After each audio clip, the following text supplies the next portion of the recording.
பொருளாதாரங்கள் கூடிக்கொண்டு போக எல்லாம் பெரிய கரைச்சலாக தான் வருது. மீன் லைட்டாக போடுறாரு, லைட்டில் மீன் அனுப்பி விடும். மீன் அன்றைக்கு மேலே வந்தவொடனே வேறு வேலையை போட்டு சுருக்கி வளைக்கிறது. அவரை நான் அப்பவும் திரும்ப கேட்டேன்னா வடிவா கேட்டு சொல்லு, எடுக்கலாமா இல்லையா? டேய் அந்த படியை நான் கடிச்சு போடாதா, பாமடாப்பா.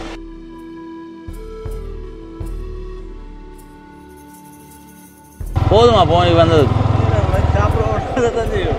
20 கிலோ மீன் அண்டைக்குள்ள இந்த தனியாக இந்த மீன் பிடிச்சா தான் எங்களுக்கு 5000 ரூபாய். உண்மையிலே கடல் அலை சத்தம் காதுகளை வருடி கொண்டிருக்குது. நேற்றும் நட்டம் இன்றைக்கு போய் பார்ப்போம்னு போனால் அங்கே பெரிய அளவான ஒரு புலி அவர்களுக்கு அந்த 12 உழைப்புக்கு ஏற்ற மாதிரி கடல் சில வேலைகளில் இயங்காது. என்ன இவர் வந்து அலை அடிக்க பக்கத்தில் நின்றுருக்கு, அலை வந்து அடிச்சு அப்படியே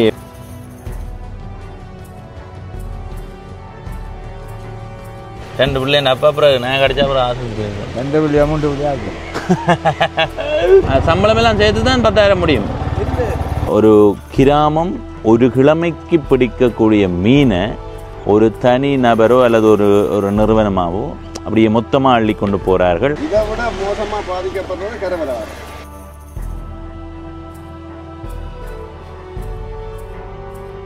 வணக்கம் நண்பர்களே, நான் உங்கள் நண்பன் தட்சணாமூர்த்தி பவனேசன். நேரம் காலை 9:11. நான் இப்போ எங்கே நிற்கிறேன்டா, யாழ்ப்பாணத்தில் பருத்தித்துறை கடற்கரையில் நிற்கிறேன். உண்மையிலே கடல் அலை சத்தம் காதுகளை வருடி கொண்டிருக்குது. எப்படி என்னுடைய குரல் கேட்க உங்களுக்கு இனிமையாக இருக்கோ அதே மாதிரி இந்த அலை சத்தம் இனிமையாக இருக்குது. அதை விட காலை வேளையில் கடற்கரைக்கு வந்தாலே ஒரு விதமான மகிழ்ச்சி இருக்கும். அந்த மகிழ்ச்சி இன்றைய நாளில் நான் பார்த்து கொண்டிருக்கிறேன். என்ன காரணம்னா, நாங்கள் பருத்தித்துறையில் ஒரு காணொளி பதிவு செய்ய வந்தாங்க. எங்களுடைய நண்பர் சொன்னார், தம்பி இப்படி ஒரு நண்பர் என்ன அண்ணா இப்படி ஒரு இடம் இருக்குன்னு சொல்லி, சீஜி பவனிசண்டே இப்படி ஒரு இடம் இருக்கடா போய் இடடா என்று சொன்னார். அப்போ நான் சொன்னேன் வடிவ எடுக்கலாமான்னு கேட்க, அவர் அந்த இடத்த நின்று தான் கேட்டார் காணொளி பதிவு செய்யலாமான்னு அவர்களை கேட்க, அவர்களும் ஓமென்று சொல்லி இருக்கிறார்கள். இவர் வந்து எனக்கு சொன்னவர். ஆனால் இன்றைக்கு நாங்கள் போன நேரம் அங்கே காணொளி பதிவை தவிர்த்து கொள்கிறார்கள். பல காலமாக பல பேர் கேட்டிருந்தார்களாம், ஆனால் அதை தவிர்த்து வரார்களாம். அதுக்கு அவர்களுடைய சுய விருப்பம் தானே. ஆனால் என்னுடைய நண்பன் வந்து என்னை மினக்கட்டி இங்கே வர வச்சுட்டார். அவரை நான் அப்பவும் திரும்ப கேட்டேன்னா வடிவா கேட்டு சொல்லு, எடுக்கலாமா இல்லையா என்று கேட்க உடனே கேட்டுட்டு சொன்னவர். ஆனால் அங்கே அந்த உரிமையாளர் அந்த இடத்துல இல்லை போல இருக்குது. அங்கே பணியாற்றியவர்கள் தான் எடுக்கலாம் போலே என்று சொல்லியிருக்கிறார்கள். எனவே இன்றைய நாளில் நாங்கள் அந்த காணொளி பதிவு செய்ய வந்த நேரம் அந்த காணொளி பதிவு செய்ய முடியலை. அப்படியே இந்த கடற்கரைக்கு போய் பார்ப்போம்னு வந்த நேரம் உண்மையிலே அவ்வளவு சிறப்பாக இருக்குது. இன்றைய நாளில் என்ன செய்ய போகிறேன்னா, இப்போ நான் நிற்கிற இந்த இடத்துல இருந்து இப்படியே பயணம் செய்தால் வெல்வெட்டித்துறை தாண்டி தொண்டைமானாறு, பலாலி, காங்கேசந்துறை அப்படி போகலாம். ஆனால் நாங்கள் இதில் இருந்து ஒரு 10-11 கிலோமீட்டர் பயணம் செய்வோம். பயணம் செய்யும்போது கடற்கரை பகுதி எப்படி இருக்குன்றதை பார்க்க போகிறோம். இப்போ சில கடற்கரைகள் வந்து வெறுமனவே பொழுதுபோக்கான இடமாக மட்டும் பார்க்கப்படும். சில கடற்கரைகள் மீன்பிடி துறைமுகமாக இருக்கும். குறிப்பாக பருத்தித்துறை, அப்படியே போனால் பொலிகண்டி, அதுக்கு பிறகு வெல்வெட்டித்துறை, அந்த மாதிரி கடற்கரை பக்கம் பார்த்து கொண்டு போனால் தொடர்ச்சியாக மீன்பிடி துறைமுகமாக தான் இருக்கும். அதை தாண்டி அங்காலேயுமே இருக்குது. நாங்கள் வெல்வெட்டித்துறை வரைக்கும் போகும். இப்போ நாங்கள் இந்த கடற்கரையை ஒரு காலை வேளையில் போய் பார்த்து கொண்டு வருவோம். கடற்கரையை தெரியாதுன்னு இல்லை, அந்த கடல் அலை வந்து காலில் தட்டி போட்டு போகைக்கெல்லாம் ஒரு விதமான மகிழ்ச்சி இருக்கும் தானே, அதை அனுபவித்து போட்டு வருவோம். வாங்க. எந்த இடம் நீங்கள்? எப்படி போகுது வாழ்க்கை? என்ன பொருளாதாரங்கள் கூடிக்கொண்டு போக எல்லாம் பெரிய கரைச்சலாக தான் வருது. இப்போ என்ன மாதிரி இப்போ கடற்கரைக்கு நீங்கள் எத்தனை நாளைக்கு முதல் போத்துறீங்க? என்ன மழையால் போவேன்னு அப்படின்னு சொன்னதில்ல? அதுக்கு 1 கிழமை இருக்கும். 1 கிழமை வருமா? இது என்ன நண்டு? இது வெட்ட நண்டுன்றது. புள்ளி நண்டு. இப்போ என்ன மாதிரி இந்த கடலில் பிரச்சனைகள் அப்படி இப்படின்லாம் சொல்கிறவர்கள் தானே கனகாலமாக சொல்லப்படுது. அந்த பிரச்சனை இப்போவுமே இருக்கா? என்ன பிரச்சனை? இந்த இந்திய படகுகள் அது இது வந்து அது இப்போ குறைவு. இப்போ குறைவேண்ணா. உங்கள் இடம்? எங்களோட சொந்த இடம் பலாலி. இப்போ 90ஆம் ஆண்டு இடம் வந்து கல்யாணம் செய்து வந்தீங்களா? இல்லை, நாங்கள் ஓடி வரைக்கில் 2 பிள்ளையோட வந்தோம். அங்கேருந்து வந்து இங்கே இருக்கிறீங்க இப்போ. சரி சரி சரி. திரும்ப அங்கே போகிற எண்ணம் இல்லையா பலாலி பக்கம்? எங்களை அங்கே காணி இல்லை. உங்களை காணி அது அண்ணாவுக்கு கொடுத்தது. எங்களுக்கு காணி. சரி. நாங்கள் இங்கே காணி எடுத்து வீடு காட்டி போட்டோம். 90 வந்தால் அப்புறம் என்ன? உங்களோட பேர் என்ன? சரி ஐயா, நன்றி நன்றி. வண்டு விளையாடுவோமா? இது என்ன மீன் வெட்டுறது? என்னத்துக்கு இது ஐயா? இது என்னத்துக்கு இது வெட்டுறதா? பெரிய திருக்க வெட்டுறதான். இந்த கடற்கரை உண்மையாக நல்ல வடிவாக இருக்குல்ல பாருங்க. அப்படியே வளைஞ்சு கொண்டே போகும். இலங்கையினுடைய கரையோரத்தை நீங்கள் பார்த்துருப்பீங்க. அப்படியே கொஞ்சம் வளைவுகளாக இருக்கும். அப்படியே நேருக்கு இருக்காது. ஐயே பின்னுக்கு தண்ணி போட்டுது பேசுக்குள்ள.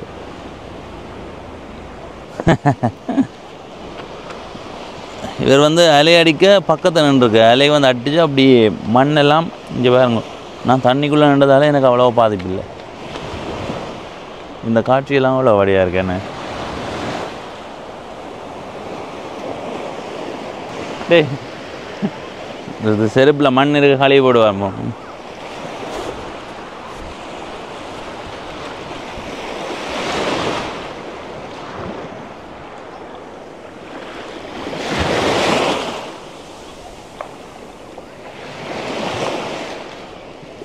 சரி மண் கழுவியாச்சு. நீ மண் பிறலாத மாதிரி போவோம்.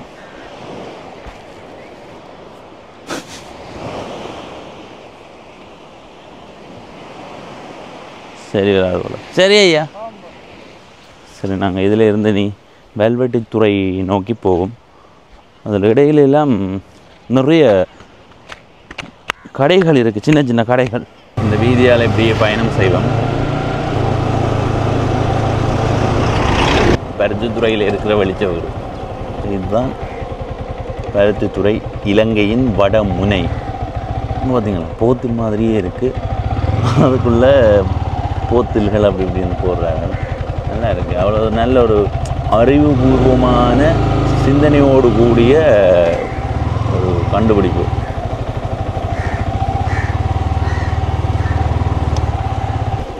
பார்த்தீங்களா பரபரப்பாக வேலை செய்து கொண்டிருக்கிறார்கள். இதில் ஒரு வாடி இது தொடர்ச்சியாக அப்படியே இருக்குமே. நீ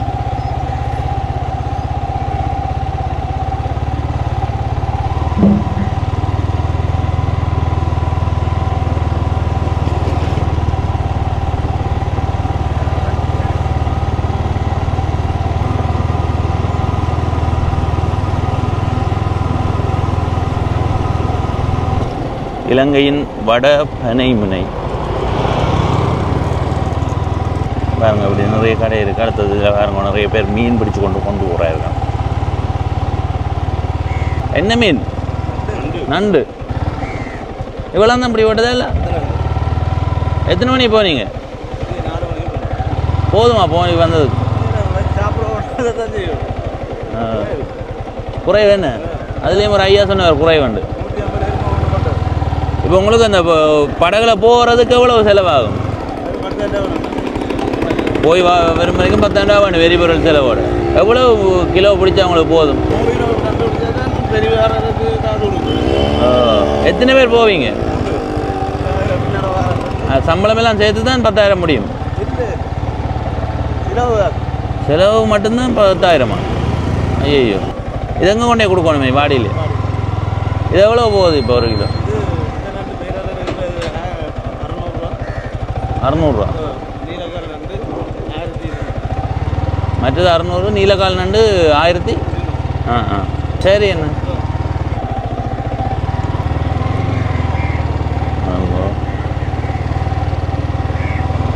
இதான் மீன் சந்தை. இதில் கருவாடு போட்டிருக்கு. இதில் பாருங்க நிறைய விற்பனை நிலையங்கள் இருக்குது. எதிர்காலத்தில் நீங்கள் வெளிநாட்டிலேருந்து வாரீங்களோ, வெளி மாவட்டத்திலேருந்து வாரீங்களோ, இல்லை இந்த யாழ்ப்பாணத்தில் கடற்கரைக்கு கிட்ட இல்லாமல் தூரமாக இருக்கிறீங்கன்னா எங்கே கருவாடு வாங்கலாம்னு யோசிச்சா இங்கே வந்து பாருங்க. சரி அப்படி அங்கே வருங்க அந்த காட்சி. கடற்கரையை பார்த்தீங்கன்னா இதில் ஏதோ உடைக்கப்பட்டிருக்கு. எல்லோரும் கடலுக்கு மீன் பிடிக்க போய் இப்போ கொஞ்சம் கொஞ்சமாக வந்து கொண்டு இருக்கிறார்கள். அவங்க வந்து வேலையை எடுத்து கொண்டு இருக்கிறார்கள். அந்த காட்சியை பார்த்தீங்களா அப்படி இருக்குங்க.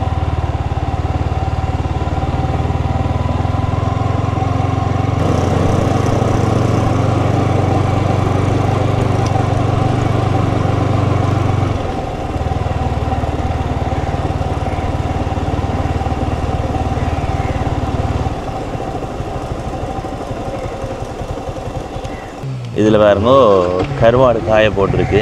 இது கெளுறாம், கெளுறு.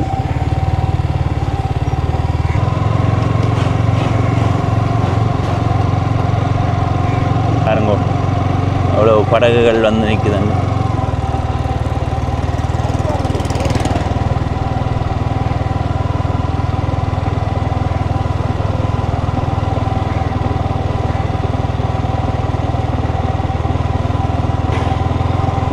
இதில் ஒரு வீடு இருந்திருக்கு, சேதப்பட்டு போயிருக்கு. இந்த கடற்கரையோடு நிறைய வீடுகள் ஆரம்ப காலத்தில் இருந்திருக்கு. ஆனால் சுனாமியால் பாதிக்கப்பட்டிருக்கு. அதனால் ஒரு 100 மீட்டருக்கு அப்பாலில் தான் வீடு கட்ட முடியும் என்ற ஒரு விதிமுறை ஒன்று வந்தது. அதனால் எல்லோரும் தூர போட்டார்கள். இதில் வேறு ஒரு பெரிய வீடு ஒன்று இருக்குது. இந்த சந்தையால் இடப்பக்கம் திரும்பினா பருத்தித்துறை நகரப்பகுதிக்கு போகலாம். நாங்கள் இனி இந்த வீதியால் இப்படி நேர பயணம் செய்வோம்.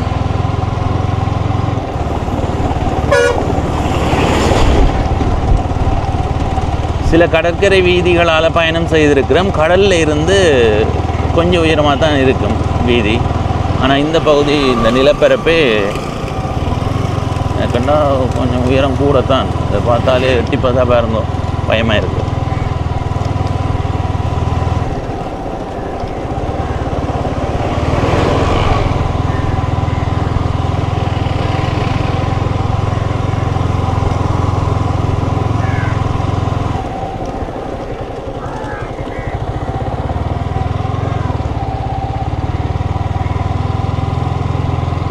கருவாடு காய போட்டுருக்கு பாருங்க.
பார்த்தீங்களா?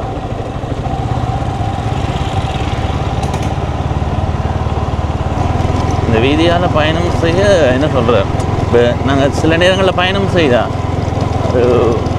எல்லா இடத்தையும் பார்த்து போகணுமென்னு இருக்காதுல்ல. இது ஒரே மீன்பிடி துறைமுகமாக இருந்தாலும் அந்த வெள்ளப்பக்கம் தொடர்ச்சியாக பார்த்து கொண்டு போகலாம். அப்படி காட்சிகள் மாறிக்கொண்டே இருக்குது. இந்த வீதியை நல்ல வீதியாக போட்டு விட்டா, என்ன துள்ளலாக இருக்குது, நல்ல வீதியாக போட்டு விட்டால் உண்மையிலே சிறப்பாக இருக்கும்.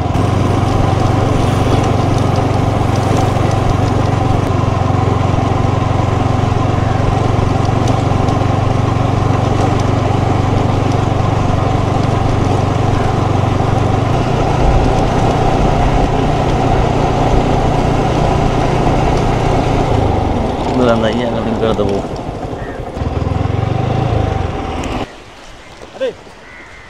படகு படகு அந்த படிச்சு நான் கடிச்சு போடாதா பாமாடாப்பா.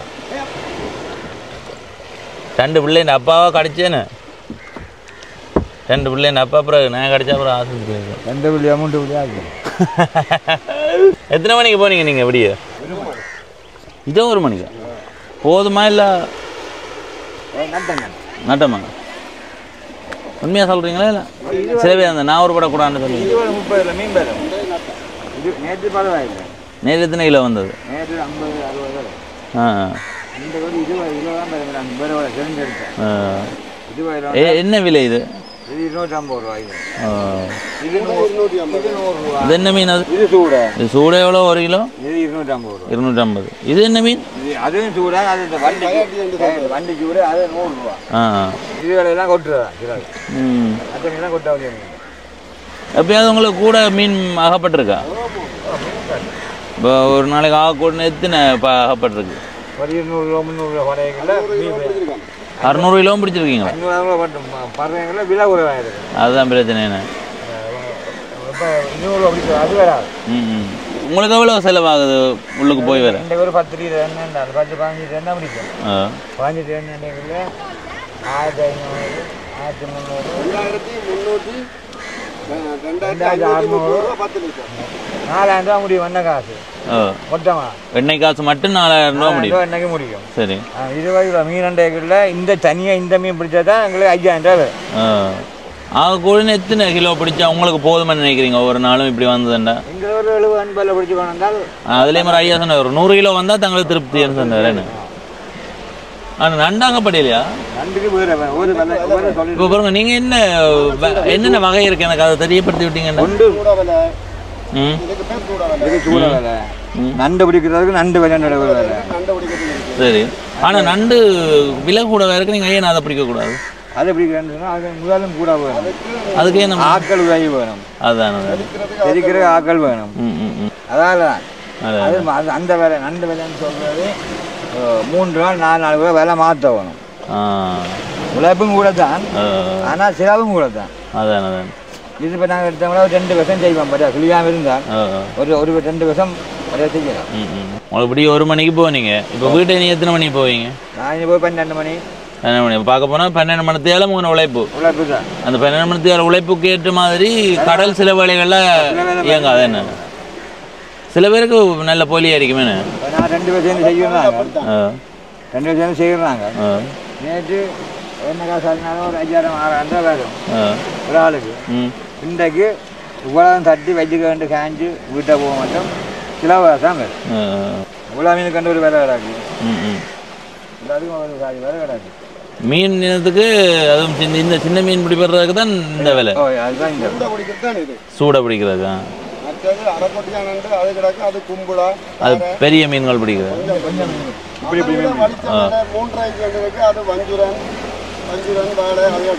அது மட்டும்தான் அதில் வரும். சின்ன எல்லாம் ஓடிடுமே.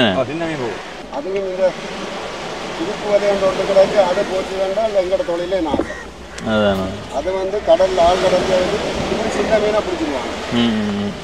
பிடிச்சாங்கன்னு சொன்னால் எங்களுக்கு இதையும் இருக்காது. அதை கொண்டு வந்து அரைவாசி விற்பாங்க, அரைவாசி கொட்டுவாங்க. 2000 கிலோ மீன் வந்து வேண்டாம் அவங்களுக்கு. அவங்க மீன் லைட்டாக போடுறாரு. லைட்டில் மீன் அலும்பி விடும். மீன் அன்னைக்கு மேலே வந்தவொடனே வேறு வேலையை போட்டு சுருக்கி வளைக்கிறது. வளைச்சி போது அப்படியே போட்டுக்கிற அள்ளி போடுறாங்க. அது சட்டவிரோத தொழில். ஆனால் அங்கே முல்லைத்தீவு பக்கத்தில் கூட அப்படி செய்யணும் போல இருக்குண்ணா.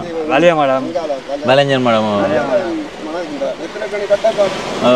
அது கங்காலியே அப்படி தானே.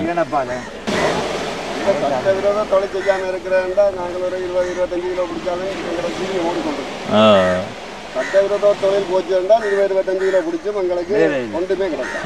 2000 கிலோ மீனை கொண்டு வந்தாங்க. 4 போட் அள்ளி போய் அடி பண்ணாங்க. ஒரு போட் 2 போட் மீன் தான் விற்பினோம். மற்றெல்லாம் கீழே 9 வரும். அப்போ அதை வீணாக்கினோம். கடல் வளம் தான் வீணாகும். தெரியாம எப்படி விளங்கப்படுத்துறாங்க. ஒரு விளங்காத விளங்காம இல்லை. அது நீங்கள் அந்த கடலில் இருக்கிற அக்கறை எல்லாருக்கும் இருக்கிறது இல்லை. அதுதான் எல்லாரும் இல்லை. ஓரளவுக்கு இந்த கரையில் இருக்கிறவங்க எல்லாம் அது இங்கேதான் ஏற்படும். சட்டவிரோத தொழிலை செய்கிறவன் தான் அதை ஆதரிக்கிறோம். கடல் தாயை சரியாக கவனிச்சா தானே. என்ன ஒரு ஒரு ஒரு வருஷத்துல முடிச்சுட்டு போகிறதா? எவ்வளோ காலம் இது. மற்றது இதை விட மோசமாக பாதிக்கப்படுறது கரைவலாறு பாரம்பரிய தொழிற்சாலை. நிறைய விலை விட மாட்டாங்க.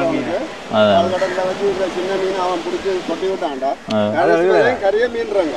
கரை வேலைக்காரர் தான் அதால் பாதிக்கப்படுறாங்க. முழுதாக பாதிக்கப்படுறது அவங்க. இப்போ 5000 கிலோ மீன் அந்த மீன் பெருத்து கரைய வரைக்கு 15000 கிலோ மீனா வரும். கரைய வரைக்கு 15000 கிலோ மீன் ஒரு கிராமம் வந்து சீவிக்கும். ஒரு கிழமையில ஒரு கிராமம் ஜீவிக்கிற மீன் இவங்க ஒரே நாள்ல அதை அழிச்சு முதலாளித்துவம் தானே. என்ன காசு இருந்தால் செய்யலாம் அவனை போட்டு அள்ளி கொட்டுறாங்க. நீங்கள் இப்போ கடலுக்கு போய் என்ன வேண்டுதலோட போவீங்க? கடவுளே மீன் படவணும், கடவுளை வேண்டி. எத்தனை கிலோ படவணும் வேண்டுவீங்க? எல்லாரும் அப்படித்தானே தாங்க. படவணும் யோசிக்கிறேன். இல்லை ஒரு தலைக்கு ஒரு 5000 ரூபா கிடைக்கிற மாதிரி போனா வந்தா காணும். இப்போ ஆட்கள் பற்றாக்குறை இல்லை. நாங்கள் 2 பேர் சேர்ந்து இந்த அதில் எடுத்துருக்கிற போட்டு இருந்து 2 பேர் சேர்ந்து ஒன்றா போகிறோம். ஆட்கள் பற்றாக்குறை. ஒரே படகு இல்லை போடுறீங்களா? கொஞ்ச நாளைக்கு இதில் போகும். கொஞ்சம் ஒரே படகுல 2 பேரும் மாறி மாறி போகிறது. 2 பேர் தான் கிடக்கு. 2 பேர் மிஞ்சின் இருக்கு.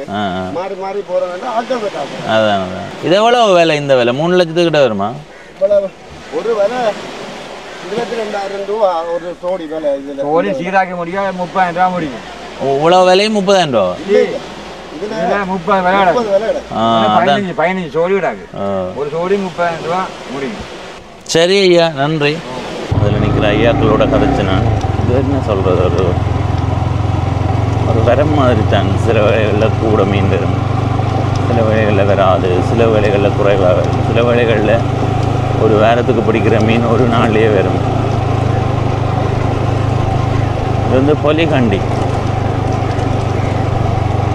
இந்த மரம் பற்றி ஒரு காணொளி போட்டிருக்கேன் பவனிசன்ற யூடியூப் சேனலில் பாருங்க.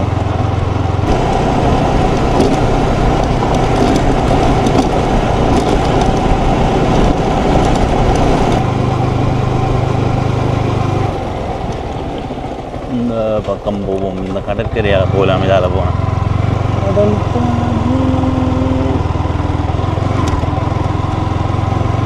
இன்னும் ஓரிரு கிலோமீட்டர் பயணம் செய்தால் சரி, அங்காலையும் போகலாம். நாங்கள் அந்த வெல்வெட்டித்துறையோடு நிறைவு செய்வோம். ஏன்டா தொடர்ச்சியாக கடற்கரையை பார்த்து கொண்டு வரதான்னு கேட்டுருவீங்க இல்லைங்க.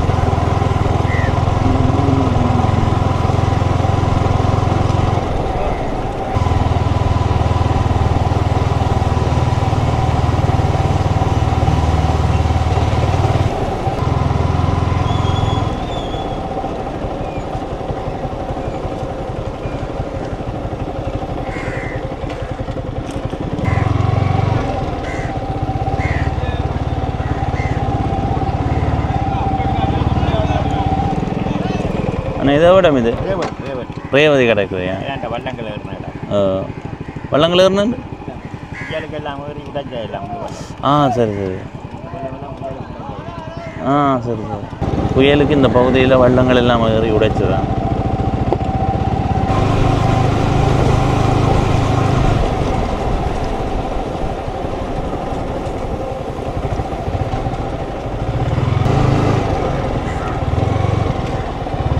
கடற்கரை வீதியால் தான் போவோம்.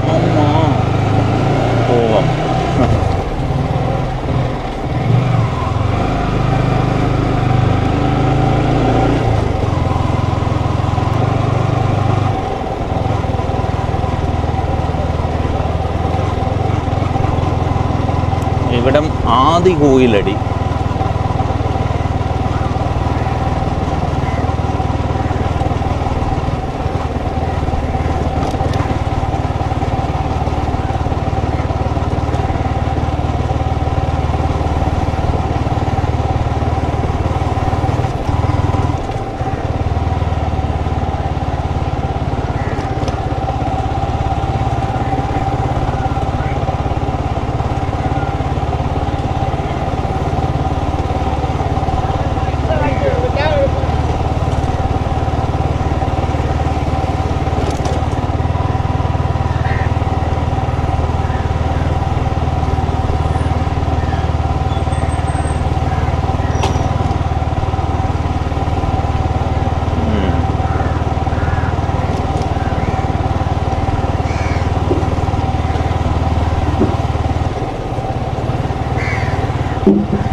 கடற்கரையை பாருங்க.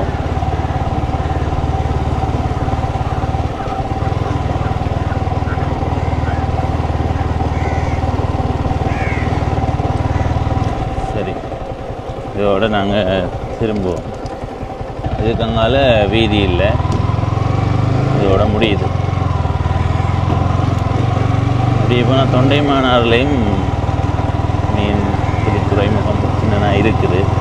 நாங்கள் இதோட நிறைவு செய்வோம். இன்றைய நாளில் இந்த காணொலியில் பருத்தித்துறையில் இருந்து வெல்வெட்டித்துறை வரைக்கும் கடற்கரையால் நாங்கள் பயணம் செய்து வந்த நேரம் அந்த மீன்பிடி துறைமுகத்தை நீங்கள் பார்த்துருப்பீங்க. அதை விட அந்த கடற்கரை வீதியால் பயணம் செய்து வரும்போது உண்மையிலே நல்லா இருந்தது. அடுத்தது அந்த வீதி இன்னும் சிறப்பாக போடப்படுமாக இருந்தால் இன்னும் சிறப்பான பயணத்துக்கு அந்த கடற்கரை வீதி உதவியாக இருக்கும் என நான் நினைக்கிறேன். அடுத்தது கடற்கரையில் இந்த மீன்பிடி செய்யக்கூடியவர்களோட கதைத்த நேரம் அவர்களுடைய அந்த வாழ்க்கையில் எப்போ ஒரு பெரிய பொலி அடிக்கும்ன்றது தெரியாது. சில வேளைகளில் இன்றைக்கு மீன் பிடிக்க போவார்கள், ஏதோ ஒரு எதிர்பார்ப்பு இருக்கும். அந்த எதிர்பார்ப்பும் கிடைக்காம விடும். சில வேளைகளை எதிர்பார்க்காம சரி நேற்றும் போனாங்க, நேற்றும் நட்டம், இன்றைக்கு போய் பார்ப்போம்னு போனால் அங்கே பெரிய அளவான ஒரு பொலி அவர்களுக்கு கிடைக்கும். அந்த கடல் தாய் அவர்களை பார்த்து கொடுத்து கொண்டு இருக்கிறார்.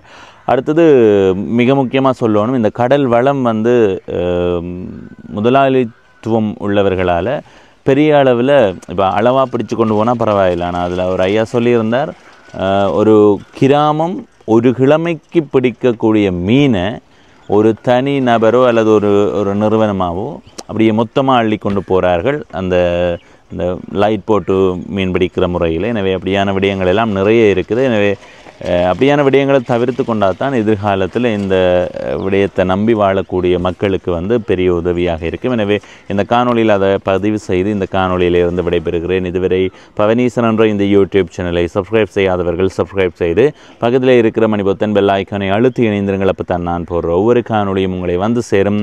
நன்றி, வணக்கம்.